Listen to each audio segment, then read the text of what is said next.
Hello, I'm Sarah Subiata Bennett, and I'm thrilled to have you here for a profoundly important episode of the Dallas Express video podcast. Today, I'm honored to introduce to you a remarkable woman who has devoted her life to advocating for those affected by sexual assault. Her name is Dr. Lavinia Masters, and her journey is both inspiring and unforgettable. Then later in the episode, we'll get into practical, unarmed self-defense training with the exceptional experts from WOFT based in Orlando, Florida. It's a segment you won't want to miss. Thank you for tuning in. I'm honored to have you here. If you would, please just share your story and reflections on some of the high points of what makes Dr. Lavinia Masters, Dr. Lavinia Masters, please, if you would. Well, what makes me Dr. Lavinia Masters? Oh my God, how do I begin? I started out as a child that was a victim of a heinous rape at the age of 13. Someone had broken into our home in the West Dallas area and raped me at knife point. I was sleeping on the couch and my siblings were sleeping on the floor. My parents were upstairs and my cousin, she was older, and her fiance were upstairs. And in the middle of the night, out of nowhere, someone came through the front window. Since I was the oldest, I had the couch and they decided to violate me. It was a struggle for my life. I didn't know if I was going to live or die. The more I tried to scream or fight, the more he dug the knife into my throat and told me to shut up. I didn't know if my siblings were still alive because no one moved or I didn't hear anything. It was dark. And that was a horrific experience that I will never forget at 13 years old. And so after that happened, basically, I didn't know what to do with myself. I didn't know how to bounce back. I didn't know who to talk to.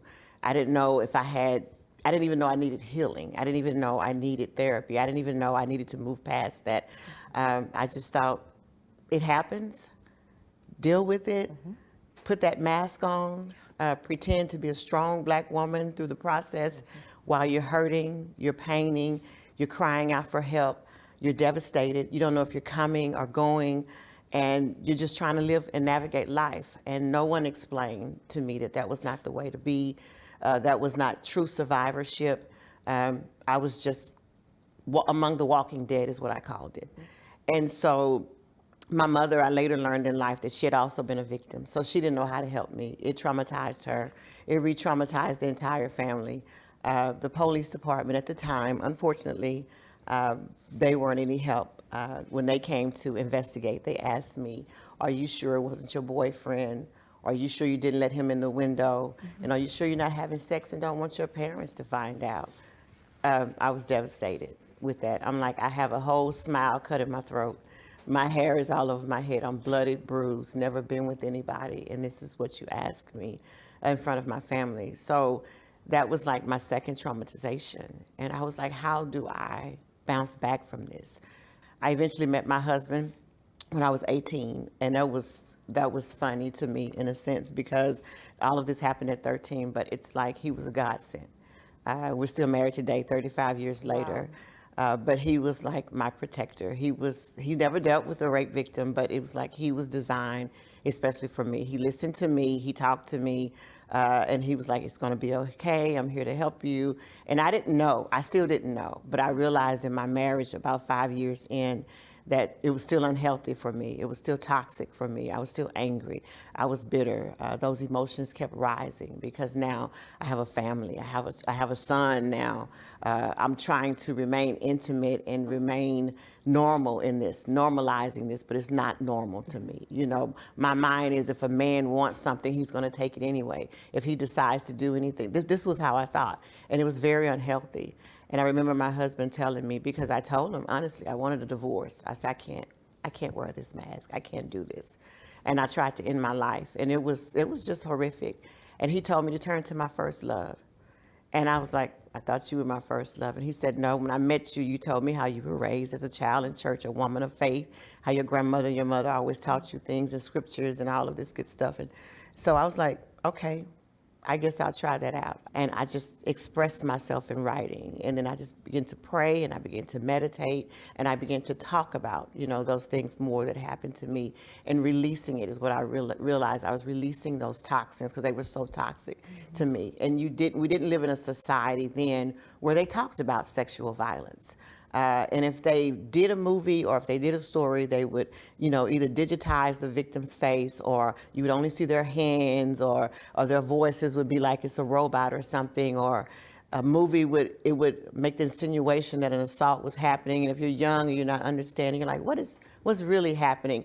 So to me, it's like society said, let's not talk about this.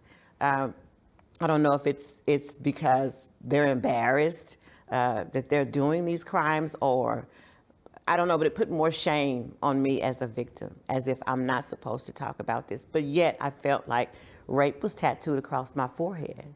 I was that vulnerable person. I was like the weakest link is what I felt like. And people saw that in me. And I had to fight back. So I continued. It was hard. It was very hard. After all of that happened, I decided, I want to say this was like from 90, I got married in 90, so here we are, fast forward to 2000. So now I'm ready to give back, because it's like I've created a pathway of healing. When I decided to fight back and talk back about it, I wanted to go publicly with it, and I began to do that. My first event was at a church function. It was a women's prayer breakfast. My late mother was actually one of the hosts, and she had 5 women speaking. And of course, she had her daughter first. And so I was nervous because I knew I had to share my story, because I was grateful. But that was like my personal testimony, Yeah. And I decided to speak. And when I did it and spoke, after I did it, 5 the other women behind me, even my mother, shared their story. Yeah. And they all said it was the first time they had shared, because they had followed me. And I knew then, this is what I'm supposed to do. I have to empower others to use their voice. I have to empower you to speak up. I have to empower you to know that you can beat this. I have to empower you to know that you are stronger than those things that happen to you. I have to empower you to know that you are a thriver, just not a survivor. You're an overcomer, and your voice is powerful. And that's how Lavinia Masters, Dr. Masters, was born. And then I decided, I said, you know what? I never heard anything about my rape case. I never heard whatever happened with this. And so I was like, how do I navigate that? And my husband goes, he's so funny. He said, pray about it, because that was his whole thing with me. And I prayed about it. I think that was 2004 in February. And by May, I saw an article in the Dallas Morning News about the CCAP program with the Dallas Police Department. And that was about cold cases because of the Debbie Smith Act, federal funding that was available. But you had to call in, you had to go through this whole protocol. And so I did that. And when I met Sergeant Welsh, who's now retired, he reached back out to me. It took about almost a year to solve the case. And that's when I learned that my case had never been touched. It exceeded two statute of limitations. 5 years after the initial assault, and then 10 years after my 18th birthday. And I had no idea. When I found that out, I was angry. I'm not gonna lie. I was angry. I was angry because my case had actually suspended 3 days after the assault. And that ran me hot. And to even hear now, like in Houston, they're doing the same thing, using the word suspended on these cases. Yep. It triggered me. Yep. I'm like, no, we're not going to repeat this. We're not going to do people this way. We're not going to re-traumatize individuals. We're thinking that you're here protecting us and serving us, and you're smiling in our faces. But in the interim, and I hate to use this word, you're sodomizing us. You're coming from the back way. That's right. And you're raping us all over again when you do things like this. And so I knew that I had to continue to fight. And so I started writing legislators. I wrote the president. I was writing the governors. I was knocking on their doors. Some of them told me, "Oh, we know about this. Oh, you have your information wrong. Oh, you." And I kept fighting. I'm like, no, I know what they told me. I know my kid was sitting on that shelf with over 20,000 in the state of Texas, about 500,000 nationwide. I said, that's unacceptable. That is no excuse. These are people's lives sitting on these shelves. These are not trinkets. These are not just gift box here. These are individuals whose lives are hanging in a balance. And when I joined with Wendy Davis, she wanted me to help her fight. You know, we tried to end the statute of limitations completely. And then she went up for a governorship and she lost against Abbott. And so she turned me over to Victoria Niave. And we were just figuring out things. How can we get this backlog under control? And first we came up with the driver's license initiative, where you can donate on the driver's license to help pay, because of course they told us money is Yeah. why we can't. That's right. Yeah, that's Yeah. always the excuse, money. And so we were like, okay, we'll take that. So we did the driver's license initiative, and then we formed a bigger task force with more, DAs and different things in crisis centers, and we came up with House Bill 8. And a lot of them were ideas that we had tossed around, and I had been tossing around because I was thinking of my own issues and things I went through and what they told me, what And failed. what year was this? Yeah. What year? This was in 2018, I think Okay. we started that with the. So pretty recently. Yeah, pretty recently. And it went fast. It moved fast with the task force. And 2019, it was law. And I remember when we did it, I had no idea they were going to name it. I was going to be the namesake. All I knew is that I was fighting for change. And I remember when Victoria called me because I had a speaking engagement at a college and I couldn't make the last round. And she goes, Lavinia, we want to let you know it's going to be called the Lavinia Masters Act. And I was like, that's my name. And she was like, yes, Lavinia, you did the work. And I cried and I told her at first, I said, no. And she said, why? I said, because I want it to pass. Mm-hmm. And I said, I'm a woman, I'm a black woman, I'm in Texas. Mm-hmm. And I was just keeping it real with her. And I'm like, it's not about me anymore. It's about every victim of sexual violence. And I don't need any prejudices. I don't need anything biased. I don't need anything standing in the way. I said, we need to prioritize victims and we need to just see that victim so we can bring them through healing processes. And she said, Lavinia, I don't think you have anything to worry about because your voice has done it all. And I said, okay. And House passed, Senate passed, it was unanimous.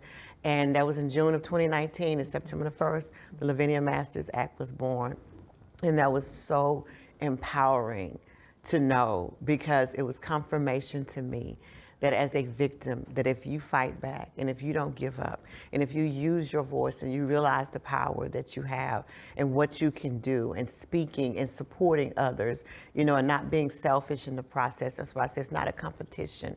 I love working with individuals because we all need to be empowered. I need pouring into as well because I get exhausted sometimes doing the work because I'm going back into that place, that darkness, and that's what I continue to do. I like to go into the darkness and rescue others. I feel that's our job. And that's why I'm here today. I feel that's why I'm here today because God sees the work that even you do and making sure that others, the light can shine here in Texas and all the dark spots are lit up and we can see that and we can bring people out.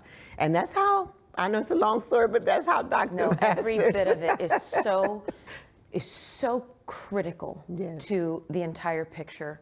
I went to the Meadows at the end of 2022 and it was for 40 days. It was a week after my father passed. And I was there for workaholism, intimacy issues, but all of us there had some horrific trauma in our past. Yes. Horrific. Yes. And so many of our military women Yes. who everything has to be sloughed under the rug. Yes.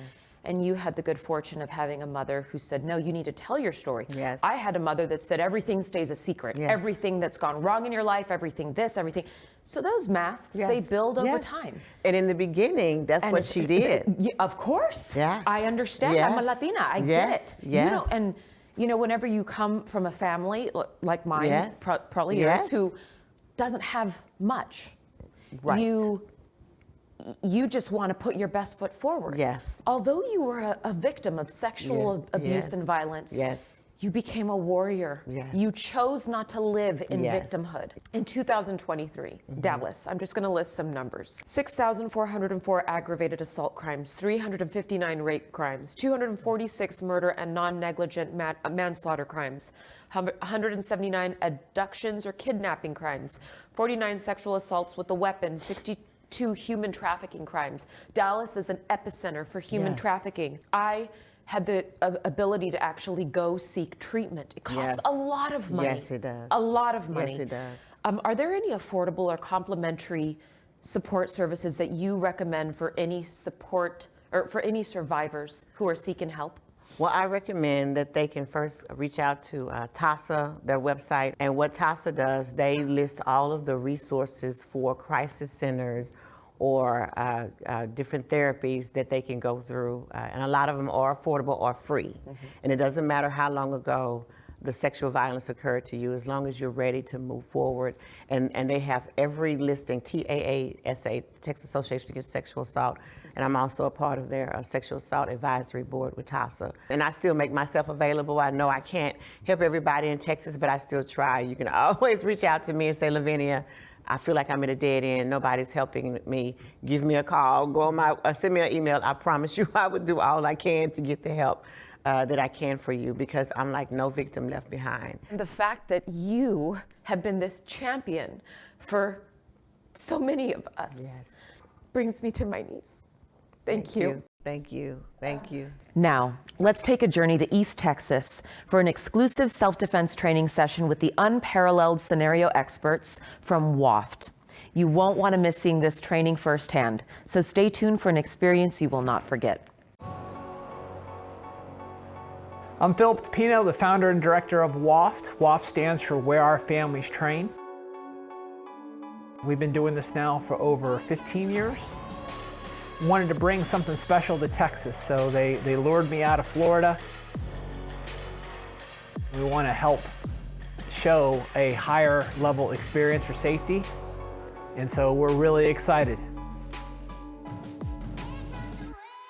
This is why I do what I do. These are my two kids. Oh my gosh, they're so cute. Yeah, and it's one of those things where, as a dad, you know, I want to make sure that, you know, they're happy and they're safe.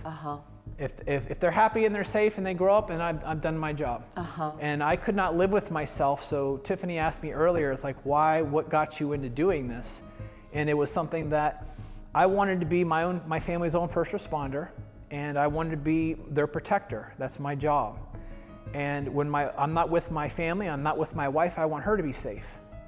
When I'm not with her, so I would go places to learn things so I could come back and show her, but most of the stuff that I was learning wasn't applicable to a 5'2", 100-pound nothing female.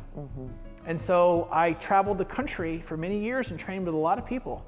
And I took the kind of the best of and what I couldn't find, and then I couldn't find ultimately the experience that I wanted for my family to take them to, so I made my own.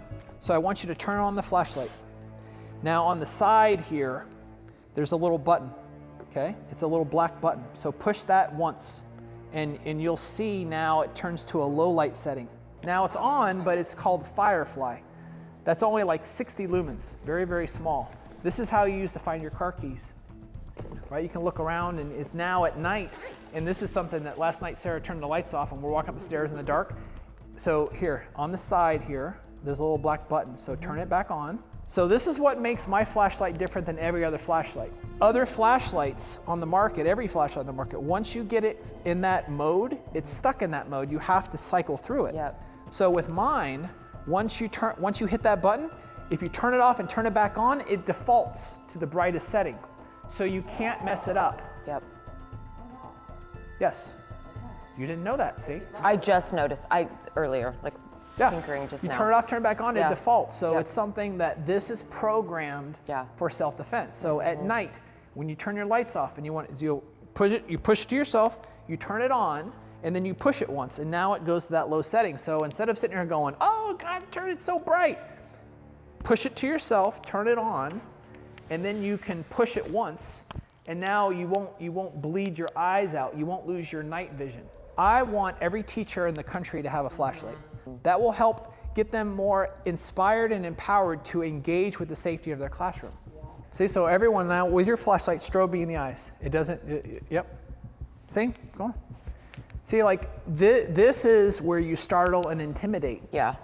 Right, and at this distance, I'm seeing little, but now as I get closer, it's like very uncomfortable to like be able to look at that. So there are moves and counter moves, and they are advanced, but you guys get the fundamentals of what I'm talking about. And again, think about not only for you, but think of your loved ones.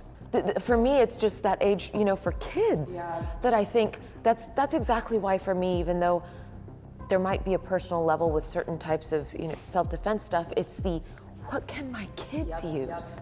So this is beautiful and so necessary.